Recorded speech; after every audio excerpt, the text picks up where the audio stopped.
தென்காசி மாவட்டம் மேற்கு தொடர்ச்சி மலைப்பகுதிகளில் பெய்து வரும் கனமழை காரணமாக குற்றால அருவிகளில் வெள்ளப்பெருக்கு நீடிக்கிறது. இது குறித்த கூடுதல் தகவல்களை நமது செய்தியாளர் ராஜனிடம் கேட்டு பெறலாம். ராஜன், வணக்கம். குற்றால அருவிகளில் வெள்ளப்பெருக்கானது தொடர்ந்து நீடித்து வருகிறது. தற்போது சுற்றுலா பயணிகளின் வருகை எவ்வாறு இருக்கிறது தொடர்பான விவரங்களை பதிவு பண்ணலாம்.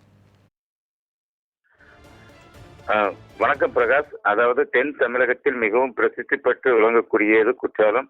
இந்த குற்றாலம் என்பது சுற்றுலா தலம் மட்டும் அல்லாமல் ஆன்மீக தலத்திலும் சிறந்து வளர்ந்து வருகிறது. இந்த நிலையில் இந்த குற்றாலத்தை பொறுத்தவரை ஆண்டு முழுவதும் அருவிகளில் தண்ணீர் விழுந்தாலும் குறிப்பாக ஜூன், ஜூலை, ஆகஸ்ட் ஆகிய 3 மாதங்கள் சீசன் காலமாகும். இந்த சீசன் காலங்களில் நாடங்களில் இருந்து லட்சக்கணக்கான சுற்றுலா பயணிகள் இங்கு வந்து செல்வார்கள்.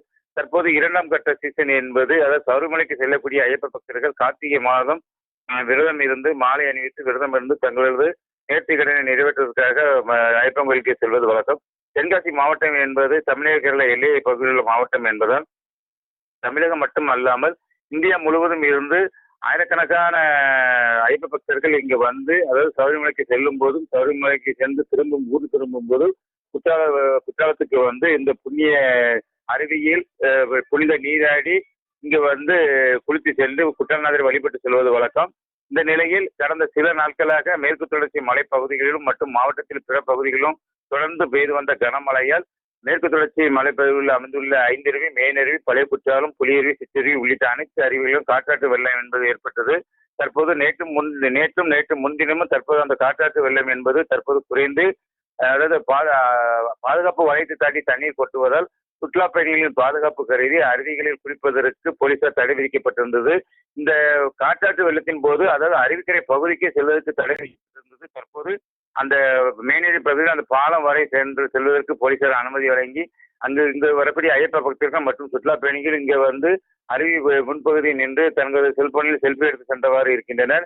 மேலும் பஜார் பகுதி, தேரடி வீதி உள்ளிட்ட அனைத்து பகுதிகளிலும் ஐயப்ப பக்தர்கள் கூட்டம் என்பது நிரம்பி வருகிறது.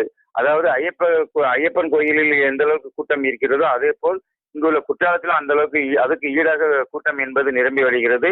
இங்கு வந்து அருவிகளில் குளிக்க முடியாத ஒரு ஏமாற்றத்துடன் அவர்கள் திரும்பி செல்கின்றனர்.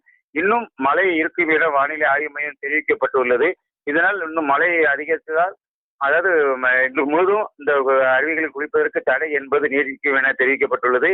மேலும் 5 அருவி மற்றும் மேனருவி பகுதியில் தண்ணீர் குறையும் பட்சத்தில் சுற்றுலா பயணிகளை ஓரமாக நின்று குளிப்பதற்கு போலீசார் அனுமதிக்கப்படுவார்கள் என எதிர்பார்க்கப்படுகிறது.